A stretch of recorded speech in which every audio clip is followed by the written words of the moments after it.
Hello, Claire. It's me, Joe. I've just got your email.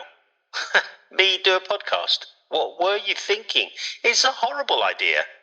It's far too stressful, and who's going to be listening anyway? Okay, well, call me back when you get a minute.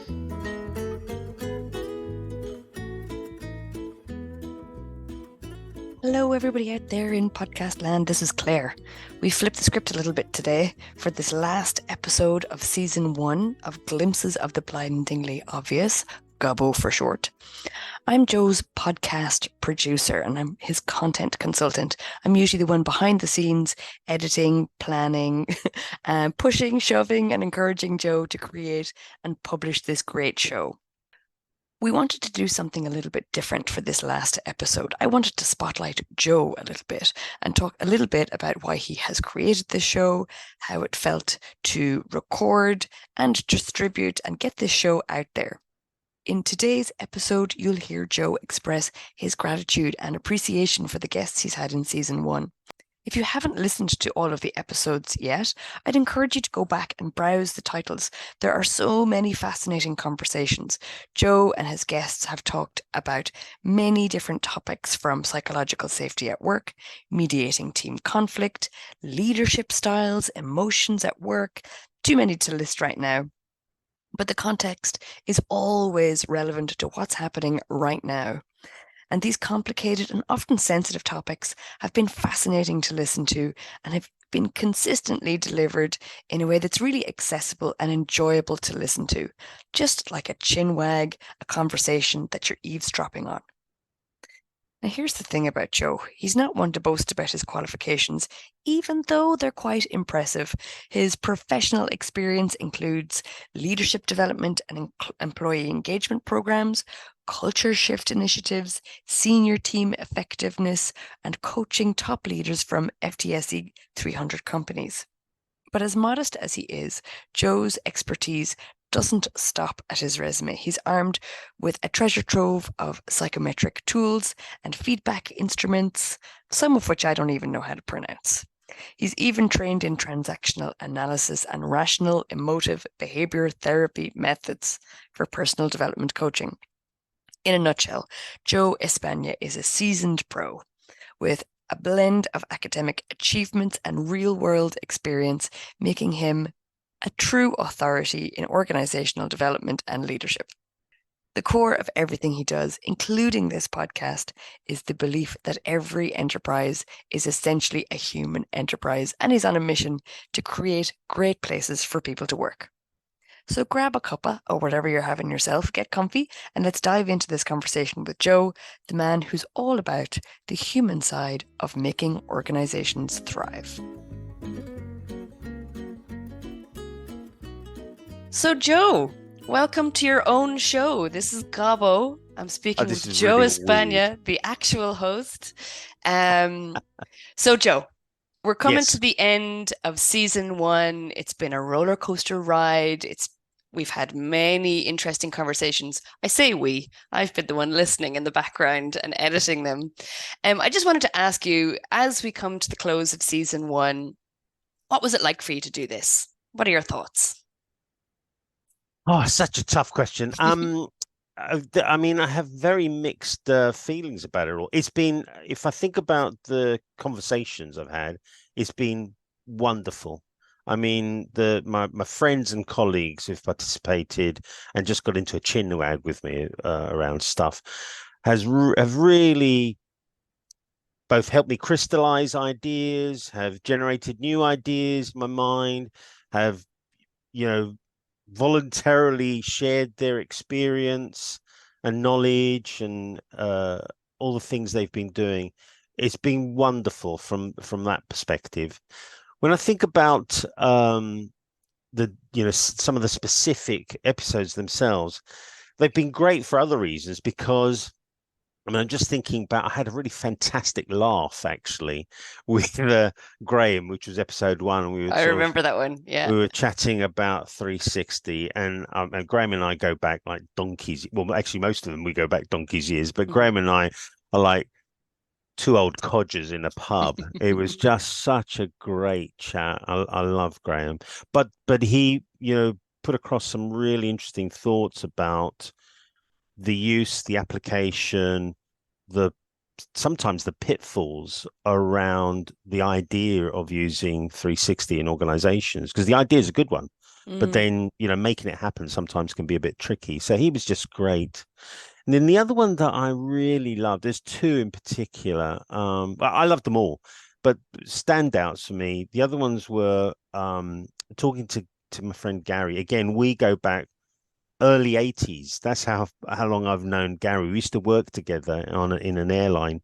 Um, and we were talking about leadership style and the Mm. impact or the shadow, if you like, of a person's leadership style when you're leading a team at whatever level in an organization.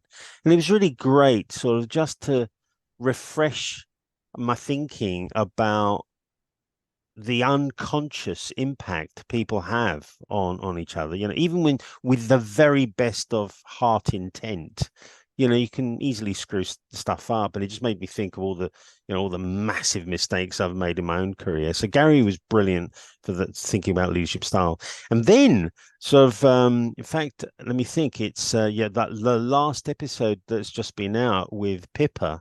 Again, I've known Pippa for years. Mm. She was a client of mine years ago and just kept in touch. And where we talked about, you know, on the occasion that you detect conflict or tension in your team, what do you do as a team leader? And that was a terrific conversation around the two things that emerge for us, like, the tactics or approaches that leaders take. Sometimes you get people that will say, I'm just going to ignore it because if I ignore it, it'll be okay. It'll dissipate eventually. And of course, then it festers and festers. Or the other type where, actually, there's three types. The other type, the other approach where they go, no, let's get these people in a room together, knock their heads together. And Mhm. again, it kind of resonated with me with Gary's thoughts about leadership style. And so it's actually prompted my thinking about possibly having another conversation with Gary around how leaders themselves feel about conflict and sort of what might be some of the productive, because there's two types of conflict, I should say. One Mhm. is known as cognitive conflict, which is an exchange of ideas and different points of view, etc., etc., some disagreement around those things. And then there is affective conflict, which is basically behavioral and I hate you, you hate me at the Mm. extreme. And personality clashes is often described as. So, but cognitive conflict you actually need a lot more of at work, because that's where the great creative innovative ideas come from, that tension between people's views. Affective conflict you don't want. So I thought, oh, I'm going to have another conversation with Gary Yeah. about leadership style and how leaders themselves feel about conflict and what might be some productive and sometimes unproductive conflict behaviors. So it's just been a joy. And I mean, just all of them, I want to give them all a mention because Mm. they've been wonderful. So that's on the content side. Just to answer a little bit more on your question, it's been an absolute roller coaster, from a point of zero about putting together a podcast, planning for it, thinking about who I want to talk to, what it's going to look like, feel like, etc., to actually then doing it and having that knee knocking together moment of A few doing it. emails were exchanged, I remember Oh at the my very God. beginning. And then sort of just reflecting on that as well, I think I may have mentioned this to you before. People often talk in their growth or development, they talk about a learning curve. It doesn't exist. For me, it was vertical. It was like no nothing to get on with it. So it's been brilliant, really brilliant. But I do feel there's still a massive dose of why the hell should anybody listen to me? I know nothing about anything Well, if we let in that there. stop us, we'd probably never get out of bed in the morning. Well, I So, remember actually you did a really excellent. I think it was an article, but it may would have been also been a webinar about that point of you know, perfection stops us from oh from yeah, doing stuff. don't get me And I started think on so. perfection, Joe. It's so true. you must experience this a lot. Well, I'm imagining that you experience this a lot, where people are going, "Oh, yeah, but I have to have that T crossed and that I dotted," and of course, months go by and they haven't done anything yet. Well, this is it. Like I often say to clients who get really bogged down into little details. So just for context, I help people show up online with content that gets them clients. And very often there's like websites and graphics and articles and even videos or podcasts. And that perfectionism, like it really needs to be up to scratch, up to standard, trying to compete with people who have like $1 million budgets. And I think it's just not an option for you to kind of compete to them on that level. And I often say that perfectionism keeps you broke because you can Yeah, spend all day long polishing a piece of content, and unless it gets out there, it's never going to make an impact. And I say your impact can be to affect somebody positively to in a helpful way, or as a way to bring in clients by getting visible in that way. But I remember at the very, very early days, you were very keen to share this information, share this knowledge that you've accumulated over your career, and you were really making it about the content. And I think it's a very good place to start because it's with the intention of creating something of value rather than have it be a lead generating machine. But it just, when it came to actually hitting publish, then it wasn't about the content anymore. It was about you presenting your thoughts, opinions, and creating space for other people to create to present their thoughts and opinions. And that's the kind of the knee knocking moment. It's when you're creating the content, it's fun and it's exciting, but the distribution is what catches a lot of people out, that you have to actually go, I made this thing, here it is, this is me. I yeah, and I'm really grateful to you to sort of For all the being a bully. conversations. Okay, yeah, okay, if you want to call it that, but you kind of made me, you pushed me along, and I think it's like the analogy I would use is getting a kid to ride a bike for the first time. Yeah. They may want to, but they're nervous as well. But you've got to get on the bike and ride the damn thing, haven't you? Yeah, Or as my dad used to say, he said, "You're not going to learn to swim by reading a book." that's a So good one. yeah, so mind you, he used to say it in Spanish, but anyway, that's another subject. But but it's true, and I think that part of my what was bubbling around in the background for me as well when I first started to think about this and then started to talk with you about it was the nervous part of the nervousness side was there are so many podcasts out there, with great followership and there's a lot of good stuff. There's also quite a lot of nonsense, I have to be honest. I think there's, my brother, who's a film and television producer, used to say to me, he's retired now, he said, the problem with lots and lots of channels is there isn't enough good content. So Yeah. you're going to get a lot of content, but the vast majority of it are going to be like, oh, awful. But Mm. and so I had that part of nervousness as well, as like, who's going to listen to me, what. But the other side of me was thinking, this is just a factor of just being around for a long time, that I've observed things, I've done things, I've fallen off a cliff with stuff, just when I was a leader, when I led teams, etc., etc.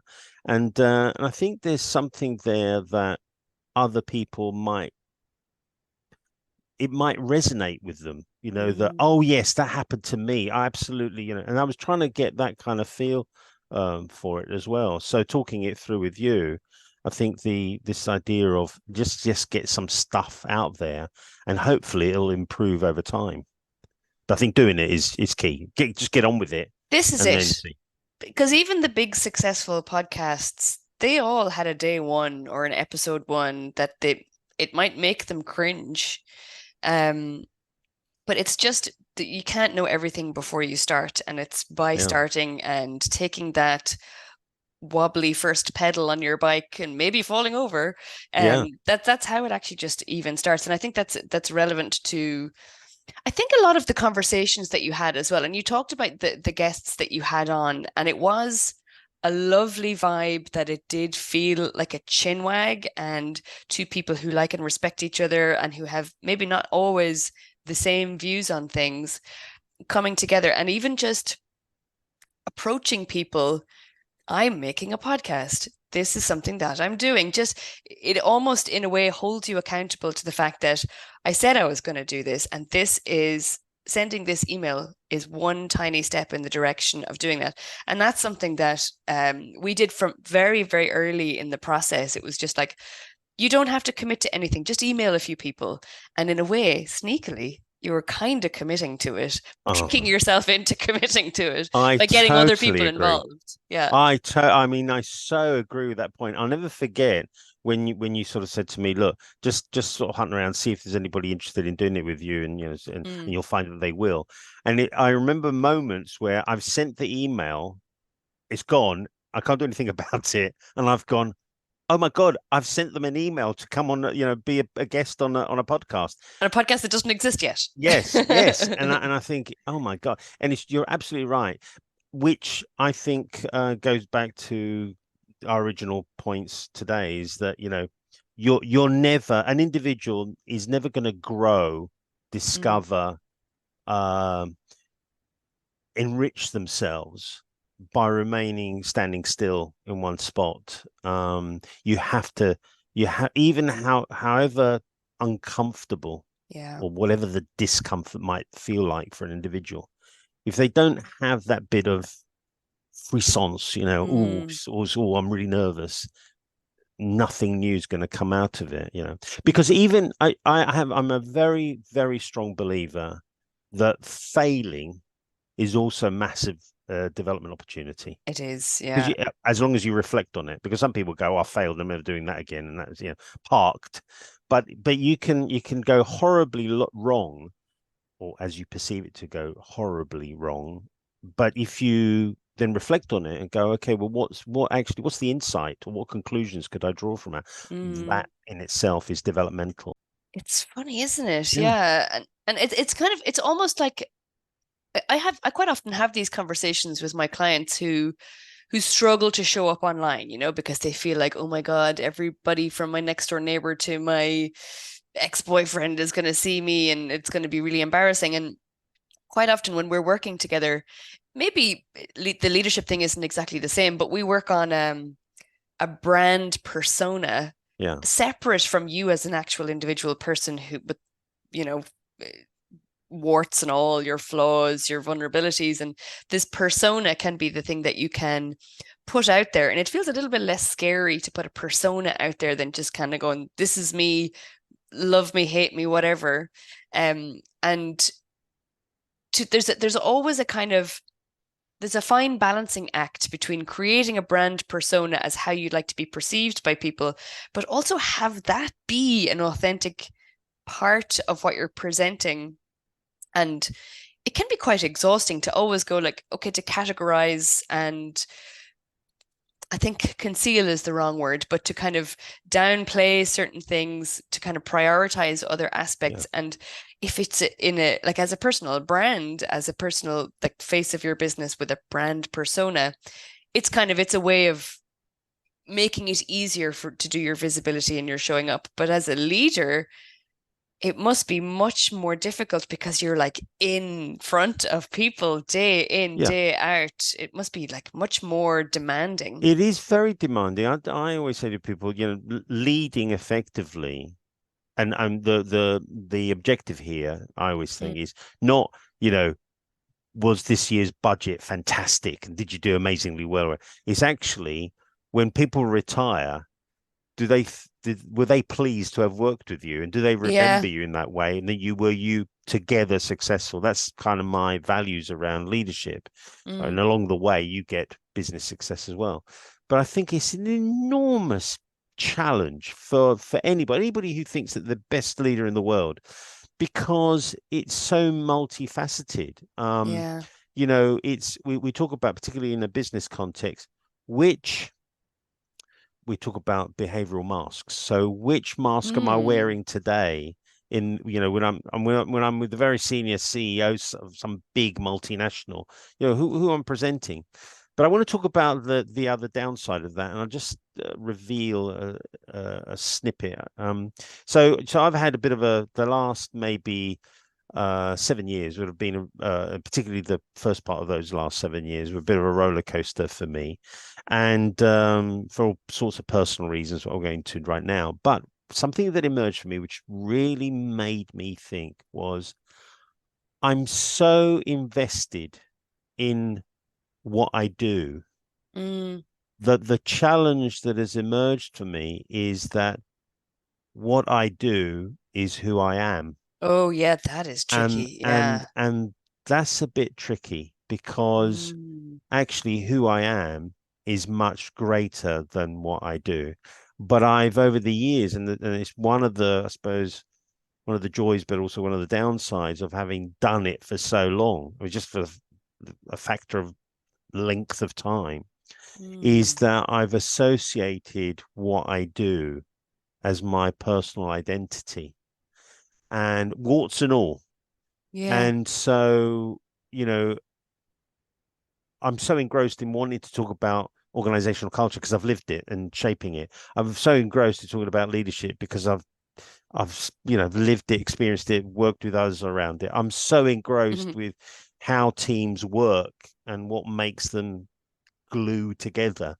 I'm so engrossed with engagement. I could basically bore the both front and back legs off a donkey on the subjects, and I think, God, for goodness sake, get a life, do something else, which I have recently. I've rekindled my interest in woodworking. So anyway, Yeah, building yeah. stuff. That's cool. I know exactly what you mean. And I was going to kind of lead it, and you've kind of answered the question already, but there's more talk, there's more conversations around having a personal brand within your career path, even if you're not independently employed, or if you're not a freelancer, solopreneur, an entrepreneur, because we kind of, as we need to show up online, this personal brand thing, it just kind of, if you're not cultivating it yourself, it'll be cultivated for you just by your digital footprint and the things that you post.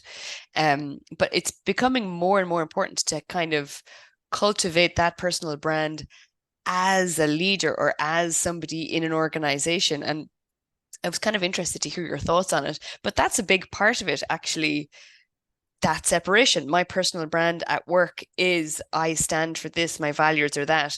But also, I love to go out hiking and I love to Yeah, go sea we kayaking are a and things like that. Yeah. complete person, aren't we? We're not just one Mm, thing. Um, I do think it raises major challenges along the way, which we will have to figure out for ourselves. But because people have views, don't they? Go, oh, being a leader means X, the big mm, honcho, whatever, with the big office, or something else. But it does relate to, I think, just on a personal level, how it connected to the conversation I had with you. Conversations, and we had more than one, about why do these podcasts, because I'm hoping that my children will remember me kindly after I'm no longer around. mm. But actually, something that and it was a self-doubt, but also a kind of think, well, no, actually, maybe I should be doing this. Um, in terms of being remembered, you use the word legacy. I'm not sure necessarily what kind of legacy I might leave, but just being remembered, apart from being hopefully a good guy, somebody that people like to work with and sort of felt they got some value out of. But I genuinely, genuinely, genuinely, there's so many people working on these subjects, and they're at the beginnings of their career, and good luck to them. And I really enjoy the enthusiasm of youth and everything else. It's brilliant. But I genuinely, genuinely, genuinely believe I've done a 30-year plus apprenticeship where Yeah. I'm coming out the other end of the sausage factory knowing a little bit about something, because the subject is so massive. I would Yeah. never. This is one of the things, by the way, just as one of my personal biases. LinkedIn is a really good example of how many gurus, experts, and what have you are out there. And I'm thinking, I mean, I know nothing about this subject. I would never say uh, it's just the subject is just too big.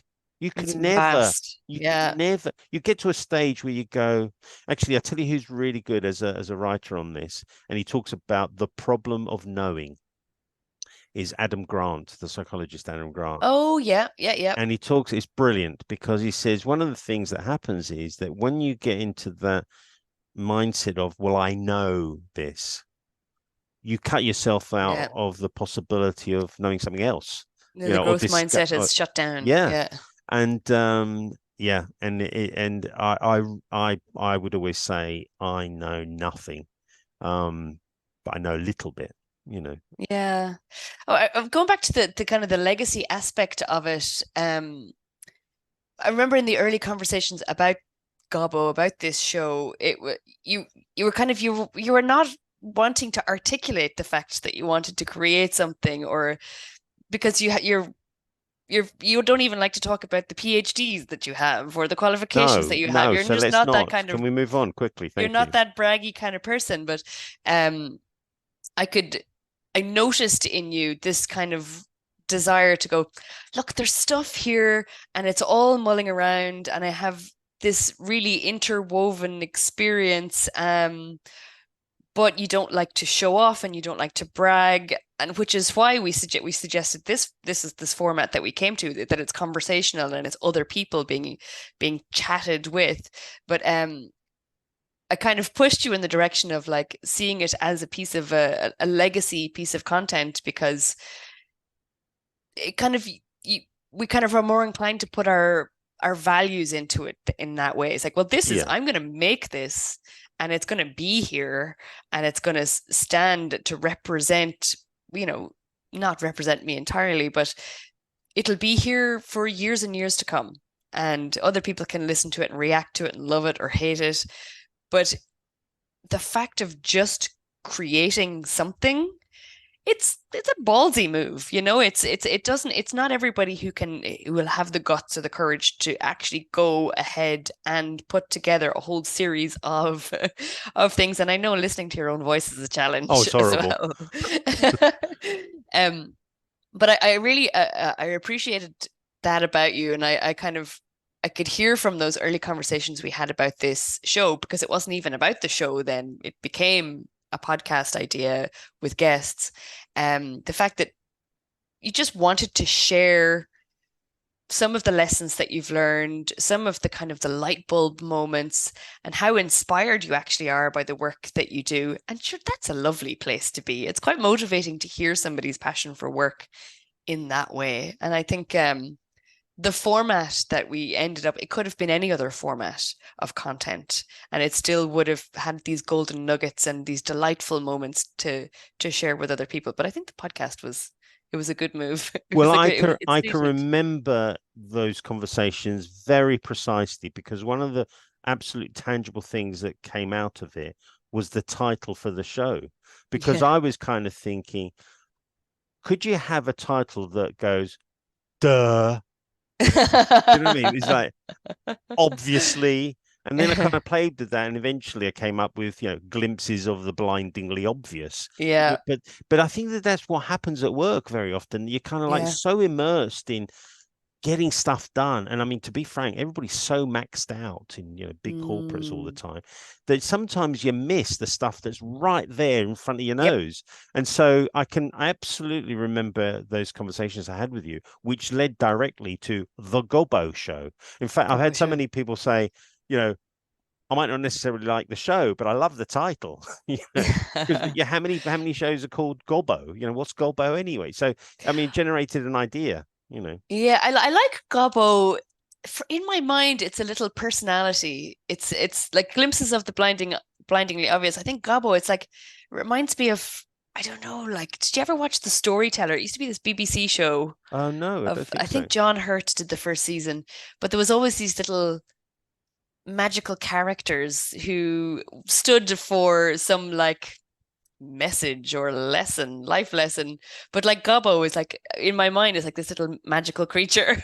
This I A don't know, little maybe elf somewhere. oversharing Yeah. this. My thought process is in editing or something. But like these kind of he leads the way to kind of point at the thing that is right under your nose. And Yeah. I kind of kept that in my mind as I was editing the show as Yeah. well. It was like it's quite a fun device to Brilliant. use.